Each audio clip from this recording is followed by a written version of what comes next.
మిత్రులందరికీ నమస్కారం. ప్రభుత్వ అధికారులు అంటే ఆ టెండర్ నుంచి సీఎం వరకు మన అందరూ ప్రభుత్వ అధికారులే కదా! ప్రభుత్వ అధికారులు ప్రభుత్వ పాలన చేస్తున్నారు కదా! ప్రభుత్వ పాలన వారి పాలనలో వాళ్ళ వాళ్ళే గవర్నమెంట్ హాస్పిటల్, గవర్నమెంట్ స్కూళ్ళలో పిల్లలను జాయిన్ చేయకుంటే, ఇంకా వ్యవస్థ ఏ విధంగా నమ్మకం మీద నడుస్తుంది? వాళ్ళకే నమ్మకం లేకుంటే ఇక ప్రజా శ్రేయస్సు ఎక్కడ చేస్తారు వాళ్ళు? ఒక్కసారి మనం ఆలోచిస్తున్నామా అసలు? ఎందుకంటే ప్రభుత్వ టీచర్లున్నారు. వాళ్ళ పిల్లలను వాళ్ళు ప్రైవేట్ స్కూల్‌లో ఏస్తారు. గవర్నమెంట్ స్కూల్‌లో ఎయరు. అంటే రీజన్ ఏంది? వాళ్ళు చైతన్య, నారాయణ కూడా పోతున్నారు. గవర్నమెంట్ టీచర్లు గవర్నమెంట్ కాలేజీలో, గవర్నమెంట్ స్కూల్ మీద నమ్మకం లేదా? వాళ్ళు నమ్మకం లేకుంటే వాళ్ళు మరి గవర్నమెంట్ జాబులు తెచ్చుకోవడం ఎందుకు? గవర్నమెంట్ జాబులు తెచ్చుకొని వాళ్ళు వ్యవస్థకి ఇస్తుంది సమాజానికి ఇస్తున్న మెసేజ్ ఏందసలు? మనం ఒక్కసారి ఆలోచన చేయండి. అటెండర్ నుంచి సీఎం వరకు ప్రతి ఒక్కరు ప్రభుత్వ కాలేజీలు, ప్రభుత్వ స్కూల్లోనే చదవాలి. అలా చదివిన వాళ్ళకే ప్రభుత్వ అవకాశాలు, ప్రభుత్వ ఉద్యోగాలు ఇచ్చే అవకాశం గనక కల్పించాలి. ప్రభుత్వ హాస్పిటల్‌కి వైద్యానికి పోని ప్రజాప్రతినిధి ఇంకా ఆయన ఏ విధంగా మన ప్రజలకు మంచి చేస్తారంటే మనం ఏ విధంగా నమ్మి గెలిపిస్తున్నాం అతన్ని? ఒక్కసారి ఆలోచన చేయండి మిత్రులందరికీ. దయచేసి వేడుకుంటున్నా. ఎందుకంటే ప్రభుత్వ టీచర్లు ప్రైవేట్ స్కూల్‌కి పోయి మా పిల్లగాడు ఎట్లా చదువుతున్నాడని అడిగే దుస్థితికొచ్చిందంటే, ప్రభుత్వం ఏ విధంగా నడుస్తుందో అసలు వ్యవస్థలో అసలు అర్థం కాని వ్యవస్థలో ఉంది.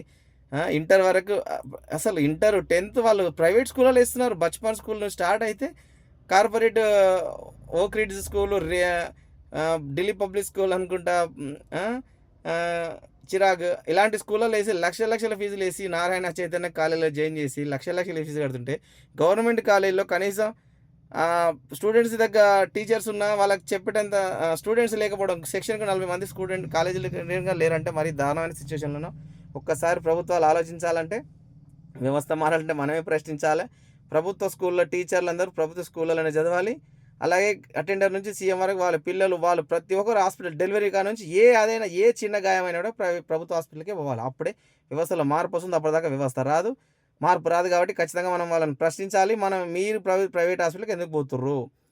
ప్రెజెంట్ చూసుకోండి ఎవరిని సీఎంని చూసుకోండి. ముందున్న సీఎం గారే యశోద హాస్పిటల్‌కి పోయారు. ఇప్పుడున్న సీఎం హాస్పిటల్‌కి పోయింది చూడలేను. కాకపోతే మినిస్టర్ల నుంచి ప్రతి ఒక్కరు ప్రైవేట్ హాస్పిటల్‌కి ఎందుకు పోతుర్రు? అంటే మీ పాలనలో మీ అధికారంలో మీరే ప్రభుత్వ హాస్పిటల్‌కి పోకపోతే అంటే ఇంక ప్రజలకు ఏ విధమైన నమ్మకం ఉంటది? ఒక్కసారి సిగ్గు తెచ్చుకోవాలా? ఆలోచించండి. ప్రతి ఒక్కరు ప్రశ్నించాలా? ప్రతి ఒక్కరు మార్పు కోసం ప్రయత్నం చేయాలా? నాకైతే చాలా విచిత్రంగా ఉంటది. ఊహించుకుంటే విచిత్రంగా ఉంటది. అంటే ఈ మెసేజ్ ఇవ్వడానికి కారణం ఏందంటే నా వల్ల నేను అనేకంగా ప్రశ్నిస్తూనే ఉన్నాను. కాబట్టి ప్రతి ఒక్కరికి ప్రశ్నించే తత్వం రావాలి.